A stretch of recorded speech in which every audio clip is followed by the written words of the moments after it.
ક્યારેક આપણે જીવનમાં મા બાપનો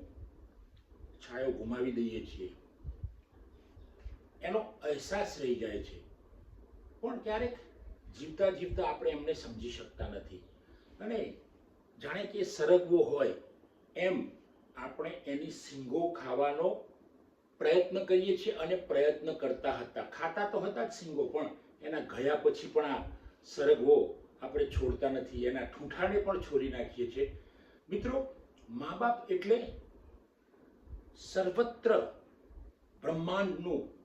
અદ્ભુત સ્વર્ગ, છતાં પણ એને આપણે એની જરૂરિયાત હોય ત્યારે કદાચ મદદ નથી કરી શકતા અને એ આખી જિંદગી આપણી મદદમાં ખડે પગે ઊભા રહે છે. એટલે મને થોડા શબ્દો એના ઉપરથી યાદ આવે છે અને મેં આ શબ્દો આપની સમક્ષ રજૂ કરું છું. મિત્રો, સરગવાનું ઠૂંઠું, સરગવાનું ઠૂંઠું, સરગવો કપાઈ ગયો ને રહી ગયું ઠૂંઠું, સરગવો કપાઈ ગયો ને રહી ગયું ઠૂંઠું, ખાધી ઘણી સિંગો પણ ભૂખ રહી ગઈ, ખાધી ઘણી સિંગો પણ ભૂખ રહી ગઈ, ઠૂંઠાને છોલ્યું નાખ્યું, ઠૂંઠાને છોલી નાખ્યું, પણ ભૂખ ન ગઈ,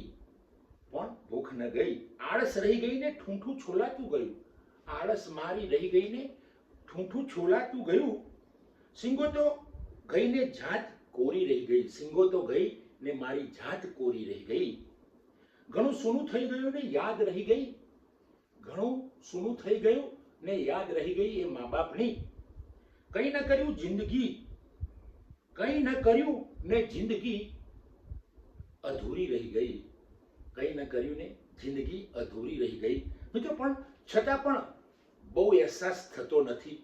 પેલું ઠૂંઠું રહી ગયું છે, એમાંથી એને છોલાય છે, થોડીક એના થોડીક કૂંપણો ફૂટે છે, એમાંથી થોડીક સિંગો નીકળે છે. આ એક કલ્પિત વાત હું કરી રહ્યો છું, છતાં પણ એ હકીકત છે. પછી છતાં હું પાછળ રહી ગયો, છતાં હું પાછળ રહી ગયો, વિચારોને વિચારોમાં હું રહી ગયો, વિચારોને વિચારોમાં હું રહી ગયો, કારણ કે સરગવો તો ગયો છે, ઠૂંઠું થઈ ગયો છે, ને અમલમાં પડી ગયો, ને અમલમાં પાછો પડી ગયો, ને અમલમાં પાછો પડી ગયો, ભર ઊંઘમાં હું પડી ગયો, ભર ઊંઘમાં હું પડી ગયો, ને જાગવાનું હું ભૂલી ગયો. સરગવો ગયા પછી, એનું ઠૂંઠું રહી ગયા પછી પણ મને અહેસાસ ના થયો ને જાગવાનું હું ભૂલી ગયો, રાત પડીને હું જાગી ગયો, રાત પડીને હું જાગી ગયો, દિવસે તો જાગતો હતો પણ રાત પડીને હું જાગી ગયો, ને પાછો અંધારામાં હું અટવાઈ ગયો, કારણ કે ઠૂંઠું નથી રહી ગયો, તો સરગવો પણ ગયો છે, ને પાછો અંધારામાં હું અટવાઈ ગયો, ઊંટલારી આગળ નીકળી ગઈ, ઊંટલારી વાળો આગળ નીકળી ગયો, ઊંટલારી પણ આગળ નીકળી ગઈ, ને સ્વપ્નમાં હું, ને સ્વપ્નમાં હું મોટર ગાડીના ખૂબ પાછળ રહી ગયો, ને સપનામાં હું મોટર ગાડીના ખૂબ પાછળ રહી ગયો, છતાં પણ મને અહેસાસ ન થયો અને પેલી મારી આળસ રહી ગઈ, મારો અહેસાસ રહી ગયો. ઘણા વર્ષો પછી ખબર પડી કે અહીંયા તો સરગવો નથી, અહીંયા તો મા બાપ નથી, કંઈ જ નથી, હું તો એકલો અટૂલો થઈ ગયો, હું તો એકલો અટૂલો થઈ ગયો. સરગવો કપાઈ ગયો ને ઠૂંઠું રહી ગયું, સરગવો કપાઈ ગયું ને રહી ગયું ઠૂંઠું, ખાધી ઘણી સિંગો પણ ભૂખ ન ગઈ, હજી તો પેટ એમ જ ખાલી છે, કારણ કે ઠૂંઠું છે, હવે તો ઠૂંઠું પણ ઘસાવા માંડ્યું છે, ક્યાંથી મળશે એ સિંગો? એ વિચારોમાં ને વિચારોમાં હું રહી ગયો, એ વિચારોને વિચારોમાં હું રહી ગયો. મા બાપ તો નીકળી ગયા અને હવે મારું શું થશે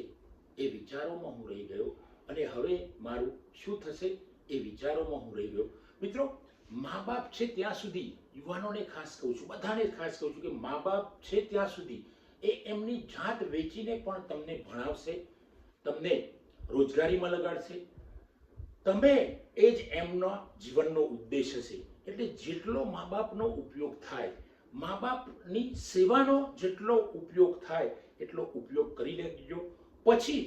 તમે પસ્તાવામાં રહી જશો, પછી તમે પસ્તાવામાં રહી જશો અને પછી વિચારશો કે હું ખૂબ પાછળ રહી ગયો ને હું ખૂબ પાછળ રહી ગયો. થેન્ક યુ દોસ્તો.